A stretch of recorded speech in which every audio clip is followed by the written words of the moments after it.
Vaccine की सुरक्षा को बर्बाद कर रहा है ओमिक्रॉन। दुनिया में तेजी से फैल रहा है ओमिक्रॉन का आतंक। ब्रिटेन के बाद अमेरिका ने भी किया सरेंडर। दोस्तों, कोरोना पर एक बार फिर हाय तौबा मचाने वाली खबर है। दुनिया से जो खबर मिल रही है वो बता रही है कि ओमिक्रॉन वेरिएंट फिर से बर्बादी का तूफान लेकर आ रहा है। दुनिया में भयंकर खतरे के साथ ही पाबंदियों का दौर भी वापस लौट आया है। भारत भी कोरोना संक्रमण की 2 लहरों का दंश झेल चुका है। दोनों बार हालात बेहद डरावने रहे हैं, लेकिन अब कोरोना का नया वेरिएंट ओमिक्रॉन भी करोड़ों भारतीयों की धड़कनें बढ़ा रहा है। आलम यह है कि ओमिक्रॉन के मरीजों की संख्या 140 से अधिक हो चुकी है। मरीजों की संख्या के मामले में महाराष्ट्र जहां पहले नंबर पर है, वहीं देश के दूसरे राज्य भी इस मामले में महाराष्ट्र का ही पीछा कर रहे हैं। नए खतरे को लेकर सरकार भी अब अलर्ट मोड पर आ गई है। पिछले 24 घंटे में भारत में कोरोना के 7,000 केस दर्ज किए गए हैं। कोरोना ने बीते दिन सबसे ज्यादा कहर केरल में बरपाया। केरल में सबसे ज्यादा 3,297 संक्रमित मिले हैं। हालांकि देश के लिए सबसे अच्छी बात यह है कि पिछले 24 घंटों में 7,500 लोग ठीक भी हुए हैं। लेकिन दोस्तों, इस बीच लोगों के जहन में खौफ के कई सवाल उमड़ने लगे हैं कि क्या कोरोना का नया वेरिएंट भारत में कोहराम मचा देगा? क्या भारत में तमाम वैक्सीन भी बेअसर साबित हो गई हैं? वैक्सीन को लेकर WHO ने क्या कुछ कहा है? मोदी सरकार ने वो कौन सी बात कही है जिसके बाद ओमिक्रॉन को लेकर राज्य सरकारों के कान भी खड़े हो गए हैं? दोस्तों, ये तमाम बातें मैं वीडियो में आपको बताने वाली हूँ, लिहाजा बने रहिए, क्योंकि करोड़ों भारतीयों के लिए एक सबसे बड़ी गुड न्यूज भी छिपी है जो यूरोप और अमेरिका को भी हैरान कर रही है। ओमिक्रॉन को नहीं रोक पा रही है कोई वैक्सीन। भारत की वैक्सीन पर मिली चौंकाने वाली खबर। WHO ने दुनिया को फिर दी सबसे बड़ी चेतावनी। दोस्तों, विश्व स्वास्थ्य संगठन यानी WHO ने कहा है कि कोरोना वायरस का ओमिक्रॉन वेरिएंट अब तक 89 देशों में पहुंच चुका है। ये डेल्टा वेरिएंट की तुलना में तेजी से फैलता है। 1.5 से 3 दिन में ही ओमिक्रॉन के मामले दोगुने हो रहे हैं।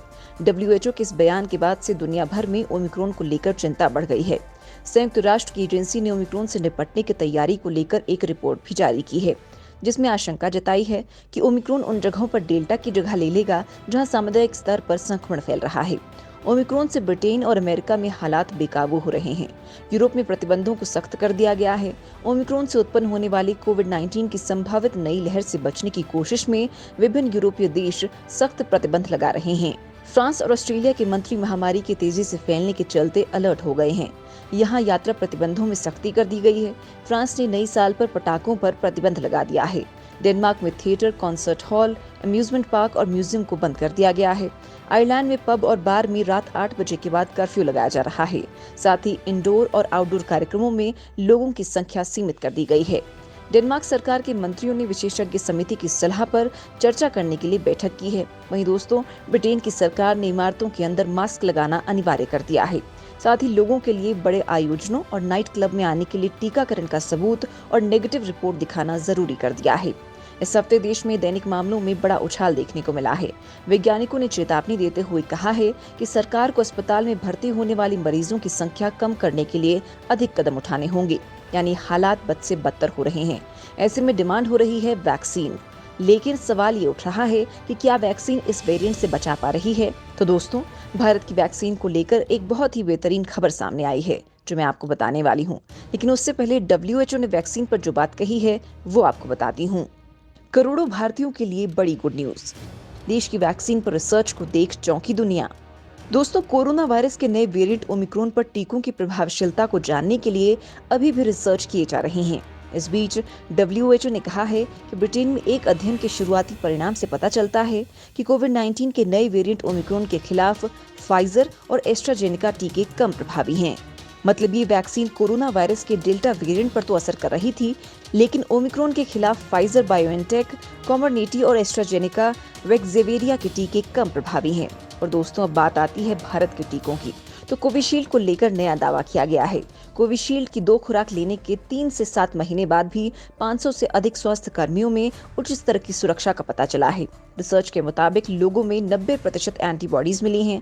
स्टडी के मुताबिक आबादी के एक हिस्से ने अभी तक वैक्सीन का दूसरा डोज नहीं लिया है, तो उनके लिए बूस्टर डोज लेना उचित नहीं है। वहीं हाल ही में दिल्ली में कराए गए छठे सीरो सर्वे में शामिल 90% से अधिक लोगों के शरीर में कोरोना के खिलाफ एंटीबॉडी पाई गई थी, जो भारत के लिए बहुत अच्छी बात है। अमेरिका और ब्रिटेन में बेअसर हो रहा है टीकाकरण। ओमिक्रॉन के तूफान के आगे महाशक्तियां हुई ढेर।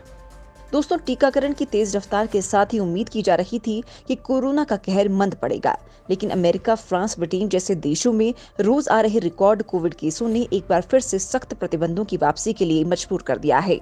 फ्रांस ने नए साल के जश्न के दौरान आतिशबाजी पर रोक लगा दी है, तो वहीं नीदरलैंड ने क्रिसमस पर लॉकडाउन का ऐलान कर दिया है। ब्रिटेन में भी रोज आ रहे ताबड़तोड़ केसों के बीच फिर से लॉकडाउन लगाने पर विचार किया जा रहा है और आयरलैंड ने भी पब बार पर पाबंदी लगा दी है। भारत में अभी तक कोरोना के नए केस बढ़ने शुरू नहीं हुए हैं, लेकिन ओमिक्रॉन के मामले जरूर तेजी से बढ़ रहे हैं। महाराष्ट्र में सर्वाधिक ओमिक्रॉन मामले दर्ज किए गए हैं। ऐसे में चिंता ये है कि भारत में ओमिक्रॉन के कारण कोरोना की तीसरी लहर आ सकती है, क्योंकि पिछले 3 दिनों से देश में ओमिक्रॉन संक्रमण की रफ्तार बढ़ रही है। इस तरह देश में अब तक ओमिक्रॉन के 143 केस दर्ज हो चुके हैं। देश के 12 राज्यों में ओमिक्रॉन संक्रमण का पता चल पाया है। एक्सपर्ट्स के मुताबिक ये देश में चिंता का कारण है। हालांकि एक्सपर्ट्स ने कोरोना से बचाव के तरीकों को अपनाने की बात कही है। National Covid super model committee ने आकलन किया है कि अगले साल की शुरुआत में ओमिक्रॉन की वजह से कोरोना की तीसरी लहर आ सकती है और इसका पीक फरवरी महीने में होगा।